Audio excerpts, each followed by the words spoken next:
اموال الناس بالباطل ويصدون عن سبيل الله والذين يكنزون الذهب والفضة ولا ينفقونها في سبيل الله فبشرهم بعذاب أليم۔ یہ آیت بھی بہت اہم ہے، اس لیے کہ جو مسلمان امتوں کے اندر علماء اور احبار اور صوفیاء،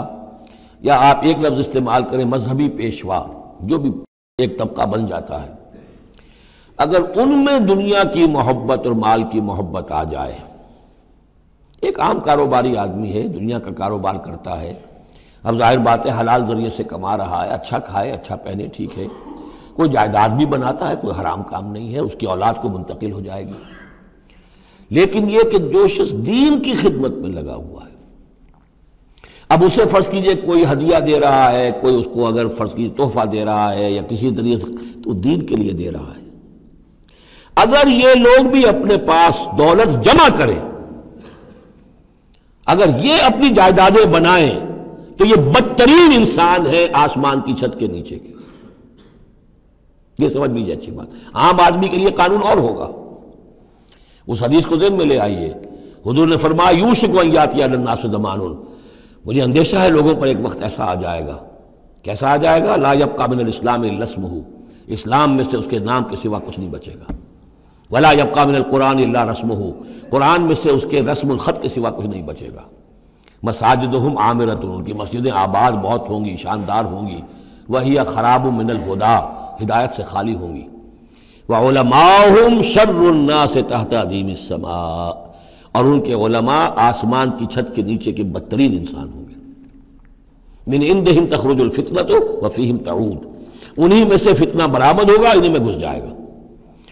تو یا ایھا الذین آمنوا، اہل ایمان، ان کثیر من الاحبار والرہبان، یقیناً بہت سے علماء اور درویش،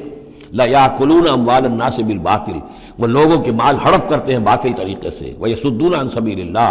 اور وہ روکتے ہیں لوگوں کو اللہ کے راستے سے، والذین، اور کوئی نئی دعوت اٹھی ہے، کوئی اللہ کا بندہ جو ہے لوگوں کو دین کی طرف بلا رہا ہے، یہ اپنی مسندیں جب خطرے میں دیکھتے ہیں تو نہیں چاہیں گے کہ ہمارے عقیدت مند جو ہے وہ کسی بھی ایسی دعوت کی طرف رخ کریں اور متوجہ ہو جائیں۔ ان کی جائیدادیں بن رہی ہیں، بڑے بڑے ایسٹس بنا رہے ہیں،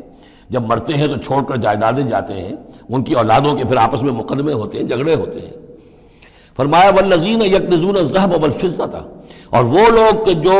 دفینے بناتے ہیں، جمع کرتے ہیں اپنے پاس سونا اور چاندی، ولا ينفقونها فی سبیل اللہ، اور وہ خرچ نہیں کرتے اس کو اللہ کی راہ میں، فبشرهم بعذاب علیم، تو ان کو بشارت دے دیجیے عذاب علیم کی، دردناک عذاب کی۔ یوم یحمى علیہا فی نار جہنم، جس دن کہ ان کو تپایا جائے گا ان چیزوں کو جہنم کی آگ میں، فتقویٰ بہا جباہہم، اور اسی سونے اور چاندی کو تپا تپا کر اس سے پھر داغے جائیں گے ان کے ماتھے بھی، وجنوبہم، اور ان کے پہلو بھی، وظہورہم، اور ان کی پیٹھیں بھی، ھذا ما کنزتم لانفسکم، یہ ہے جو تم نے کنز کیا تھا اپنے لیے، جو دولت جمع کی تھی، جو خزانے بنائے تھے، فذوقوا ما کنتم تکنزون، تو اب مزہ چکھو اس کا جو تم نے کنز بنایا تھا۔ آیت کے حوالے سے حضرت ابو ذر غفاری رضی اللہ تعالیٰ عنہ کی رائے قائم ہو گئی تھی کہ سونا اور چاندی اپنے پاس رکھنا مطلقاً حرام ہے۔ جو لوگ کہ سونا اور چاندی اپنے پاس رکھتے ہیں، جمع کرتے ہیں، گاڑھتے ہیں، ان کو کنز بناتے ہیں، خزانہ بناتے ہیں اس کے لیے، تو یہ رائے اگرچہ ان کی صحیح نہیں تھی، اس لیے کہ جو دین کا عام قانون ہے وہ یہ ہے کہ انسان حلال ذریعے سے کمائے، اس میں سے جو وہ خرچ کرے اللہ کی راہ میں وہ ٹھیک ہے، اس کو اس کا اجر ملے گا۔ اگر وہ کچھ رکھتا ہے اپنے پاس تو وہ حرام نہیں ہے، بلکہ پھر یہ کہ وہ اس کی اولاد کو منتقل ہو جائے گا، قانون وراثت ہوگا۔ اگر اپنے پاس کچھ رکھنا ہی نہ ہو تو پھر وراثت کس چیز میں ہوگی؟ اس لیے قانون تو وہی ہے، البتہ یہ ہے کہ وہ جو کہا گیا ہے کہ اللہ کی راہ میں خرچ کرو، خرچ کرو، خرچ کرو، کتنا کرو، قل العفو، تو یہ ایک روحانی تعلیم ہے، اخلاقی تعلیم ہے کہ جمع نہ کرو، اللہ کی راہ میں خرچ کر دو۔ البتہ جو مال بھی آپ نے جمع کیا ہے، آپ نے حلال ذریعے سے کمایا تھا اور اس کی زکوٰۃ بھی آپ نے ادا کر دی ہے، تو وہ مال آپ اپنے پاس رکھ سکتے ہیں، خواہ وہ سونے اور چاندی کی شکل میں ہو۔ چنانچہ اسی پر پھر فیصلہ ہوا حضرت عثمان کے زمانے میں، اور چونکہ حضرت ابو ذر غفاری اس پر اڑے ہوئے تھے اور اس سے ایک فتنہ پیدا ہو رہا تھا مسلمانوں کے اندر، ایک اختلاف، تو پھر حضرت ابو ذر غفاری کو حضرت عثمان نے حکم دے دیا تھا کہ وہ مدینے سے باہر چلے جائیں۔ وہ پھر ایک صحرا میں کسی جگہ پر کٹیا ڈال کر رہتے تھے۔ میرے نزدیک اس آیت کا اصل محل اور مقام جو ہے اس کو سمجھنا چاہیے، اور وہ ہے ان لوگوں سے متعلق ہے یہ مسئلہ جو دین کا کام کرتے ہیں، احبار ہیں، رہبان ہیں۔ یہ لوگ اپنا وقت، اپنی صلاحیتیں، اپنی قوتیں لگاتے ہیں دین کے لیے۔ عام لوگوں کا معاملہ اور ہے، وہ کاروبار کر رہے ہیں، کوئی پروفیشن ہے، کوئی اپنا اور بزنس ہے، اس کے حوالے سے ان کے پاس آمدنی ہو رہی ہے۔ انہیں جو بھی آمدنی ہو رہی ہے وہ اللہ کے دین کی وجہ سے ہو رہی ہے۔ یہ اپنے پاس اگر رکھتے ہیں اور اپنا جائیدادیں بناتے ہیں اور دولت بناتے ہیں اور اپنے لیے پھر وہ اپنی نسلوں کے لیے اس کو وراثت میں منتقل کرتے ہیں، تو ان کے اوپر یہ آیت بعین ہی انہی الفاظ میں اس کا انطباق ہوگا، اس لیے کہ یہ سارا معاملہ احبار اور رہبان کے حوالے سے ہو رہا ہے۔ اس آیت کا سیاق اور سباق جو ہے کہ ظاہر بات ہے کہ ان کے لیے جو بھی کچھ ہے، یہ لٹمس ٹیسٹ یہ ہے، ہاں آپ اپنی ضرورت پوری کریں، جیسے حضور نے اپنی ضرورتیں پوری فرمائی۔ ازواج مطہرات کو بھی نان نفقہ دیتے تھے آپ، اسی بیت المال میں سے۔ آپ اپنے عزیزوں کے ساتھ بھی کوئی حسن سلوک کرتے تھے تو وہیں سے کرتے تھے۔ کبھی بیت المال خالی ہے تو فاقہ بھی آ رہا ہے،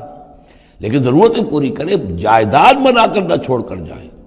یہ جو معاملہ ہے کہ اس کو جمع کیا جائے اور پھر وہ جائیداد بنے، میرے نزدیک آج بھی اگر آپ جاننا چاہیں علماء حق کون ہیں اور علماء سو کون ہیں، تو لٹمس ٹیسٹ یہ ہے، جو شخص اپنے دینی کیریئر کے نتیجے میں پھر جائیداد بنا کر اور دولت چھوڑ کر بڑا ہو، وہ علماء سو میں سے لا محالہ، اس میں کسی شک و شبے کی گنجائش نہیں۔ میں اسے لٹمس ٹیسٹ کے طریقے سے بیان کر رہا ہوں۔ یوم یحمى علیہا فی نار جہنم فتکوی بہا جباہہم وجنوبہم، جس دن کہ ان کو تپایا جائے گا اس سونے اور چاندی کو جہنم کی آگ میں، اور پھر داغے جائیں گے ان سے ان کے پیشانیاں بھی اور ان کی پسلیاں بھی اور ان کی پیٹھیں بھی۔ ھذا ما کنزتم لانفسکم، یہ ہے وہ جو تم نے اپنے لیے جمع کیا تھا، لانفسکم فذوقوا ما کنتم تکنزون، تو مزہ چکھو اپنے اس کنز کا۔